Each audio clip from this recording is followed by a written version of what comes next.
Hello and welcome to another episode of Short and Sweet TV. In this episode, we'll be looking at Illustrator, and in particular, we'll be looking at a new update that was being brought in 2018. Now, this update is in regards to the Properties panel, the new Properties panel. It's quite a significant update for those that are already using the program and are using the control panel up the top. So we'll jump in and take a look and see what it means for your workflow. All right, let's get started. All right, so let's take a look at this Properties panel. Now, when you're working in Illustrator, you can have a number of different workspaces available, and we can find our workspaces up here in the right-hand corner. Currently, I'm in the Essentials workspace, but if I click on the drop-down, I can get to, say, the Layout workspace, which essentially rearranges these panels that I have here, and Illustrator basically shows me panels that it thinks are relevant when you're doing layout work. We've got the Essentials Classic, which is what the previous version of Illustrator used to use for the Essentials. But what they've now done is updated this arrangement. So if I now change back to the Essentials, we can see that in the new Essential arrangement, we have this Properties panel sitting right here. So the great thing about this Properties panel is that it has essentially taken some of the essential elements that we used to have in the Control panel running across the top here, and it's condensed them down into this Properties panel. Now, if you do want to get back to your Control panel, you can still access the Control panel by going up to the Window menu, and we can scroll down to Control here, and it'll list our Control panel running across the top. That said, if you're in another workspace and you do want to access the Properties panel, you can also grab it underneath the Window menu and we can see Properties available here. But let's take a closer look at the Properties panel. I'll just grab it now and drag it out. So we can see here with nothing actually selected on the artboard, I have a number of options that I can change in this Properties panel. So in particular, I've got my document options here. I can change to my different units that I'm working in. Because I'm working on a print-based document, I'll leave it set to millimeters, but we can see that we've got our different options there. We've also got the artboard that I'm working on. So in this particular document, I've got two artboards. I can toggle back and forth between them by clicking on this drop down here and choosing the artboard. You can even go in here and edit the artboard if you want to change the size and do all that sort of thing. But I'll exit out of that back into just the standard Properties panel.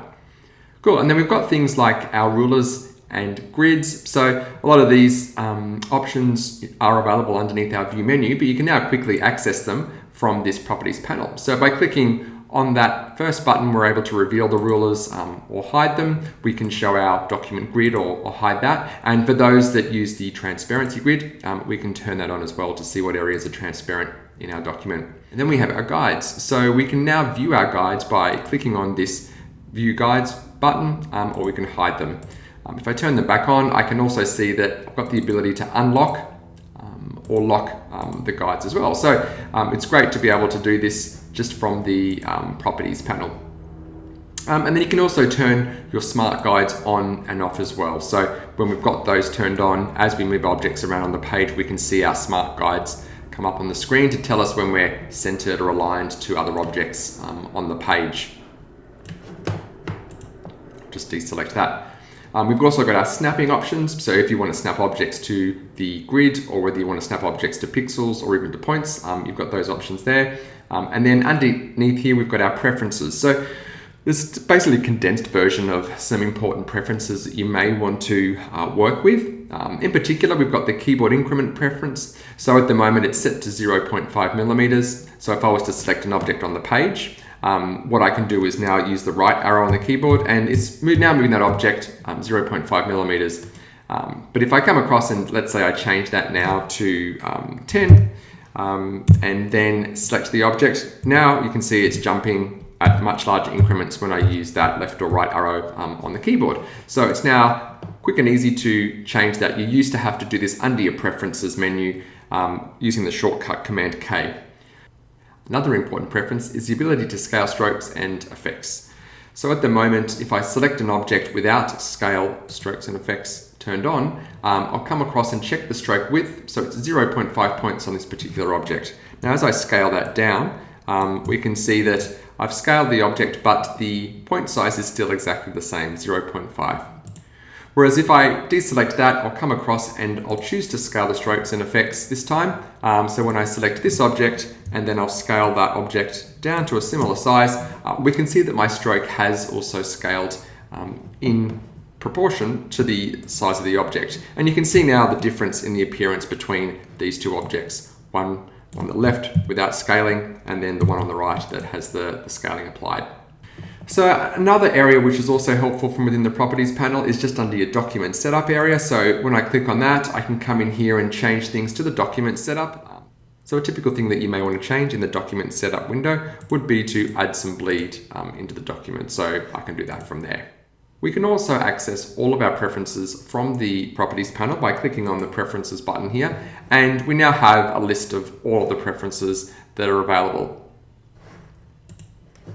Now, when we look at selecting an object, if I come down and choose an object on the page, we can see that now in the properties panel, I can change things in relation to that particular selected object. So I can change its X and Y position on the page or the width and height of it from here. I can also flip the object if I want to.